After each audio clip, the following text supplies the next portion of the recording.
Body camera video. The key piece of evidence led to the conviction of a former MTSU police officer just this month. Imagine this, an American sheriff sworn to protect the people secretly.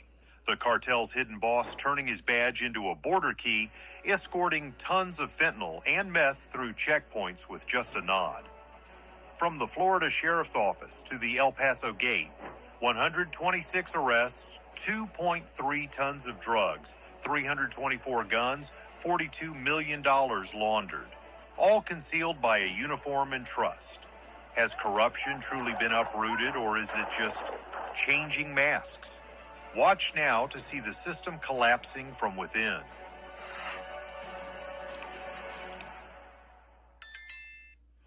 We have begun cleaning corruption out of government by imposing a 5-year lobbying ban on executive branch officials and a lifetime ban. We will end these shameful abuses of power and prove that we will not tolerate corruption in the American criminal justice system. At 7:42 a.m., the silence inside the sheriff's office shattered as FBI agents moved through the hallway. Black vests, steady steps, no wasted motion. The target was Sheriff Daniel R. Calderon. No warning, no escape. Handcuffs clicked shut. Cold, decisive. But the real shock came minutes later.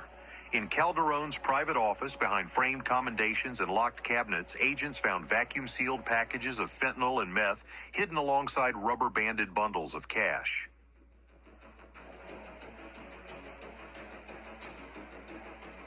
Over 2 years, the FBI tracked him routing cartel money through back rooms and midnight meetings. Calderon didn't just take bribes, he sold his badge, he sold his entire county. This is no longer the story of a corrupt sheriff. This is the architecture of a criminal empire. Like if you're ready to see the rest. The investigation began after FBI Jackson received tips about systemic corruption in law enforcement spanning multiple counties. As the case deepened around Sheriff Daniel R. Calderon, investigators realized they weren't just exposing corruption.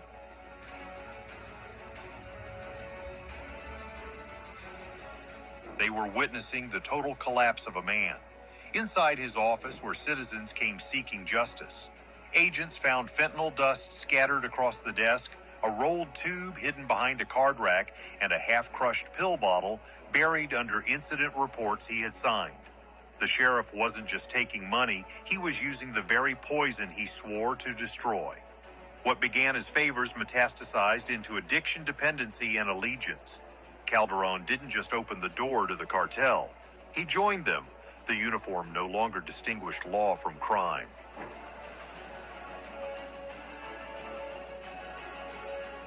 It became camouflage. Standing beside him was his wife, Emily Calderon. To neighbors, she was polite, soft-spoken, and ordinary, but financial records were unforgiving. Her cleaning company had no contracts, no invoices, no payroll. Yet tens of thousands of dollars flowed through it each month. That wasn't coincidence. It was money laundering, calculated, disciplined, invisible. When agents came to her door, she didn't ask a single question. She already knew. The indictments typically charge receipt of bribes to aid and abet drug trafficking and related crimes. The arrested officers' ranks range from patrol officers to police chiefs and sheriffs.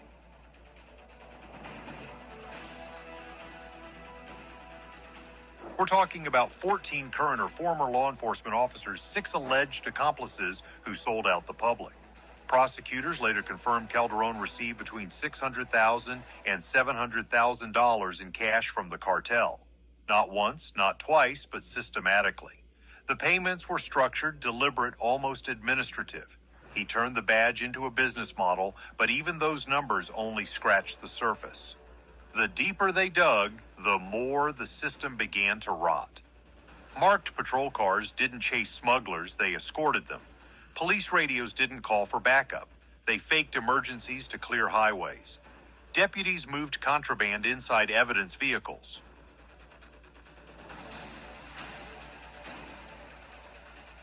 The badge no longer meant duty, it meant access. The uniform no longer symbolized safety. It was armor for the cartel's transport team. 20 people indicted in the alleged conspiracy ring, including 2 sheriffs, several police officers, and a former state trooper.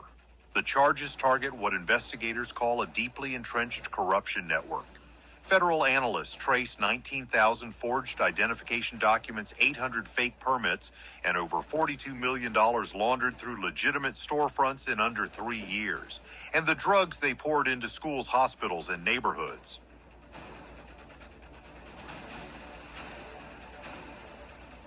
Addiction surges, families shatter, communities lose faith. This isn't one corrupt sheriff, this is a covert occupation. The silent expansion of CJNG and Sinaloa inside the heart of American law enforcement. A sheriff sworn to protect his county turned it into a territory of fear, and by the time the FBI realized the infection had spread, the deeper they dig, the darker it gets. It helps this story reach more people who need to see it. As dawn breaks, Florida begins to wake, but law enforcement has been moving statewide. From quiet neighborhoods to industrial warehouses, heavily armed federal task forces move as one. This isn't routine arrests. This is a statewide takedown.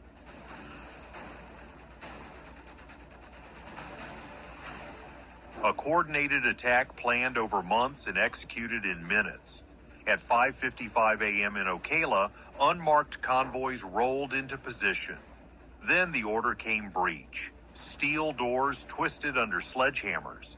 Agents flooded a casino disguised as an internet cafe where neon fish tables and coded slot screens still flickered. Dealers froze. Money counters halted mid-count.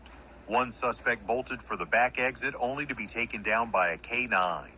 The building was secured in under 90 seconds. Just 3 minutes away in Lake County, FBI and ICE hit a warehouse. One team struck the loading bay while another entered through the office door. Papers flew.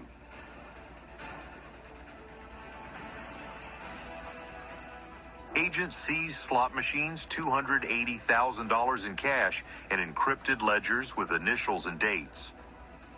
The accountant of the Calderon Empire, but the real shock came at CMI. Task forces raided the seemingly simple office. In reality, it was the command center for cartel money movers. Inside, they found 324 guns, many modified, and 2.3 tons of contraband, enough to devastate entire communities. Taped under a desk drawer, a handwritten list of county sheriffs marked safe, unsafe, and hours. This wasn't an illegal casino. This was a criminal supply chain, from casinos to cash transporters, from corrupt sheriffs to cartel contacts, from storage depots to border lanes hundreds of miles away. The network was bigger than one man.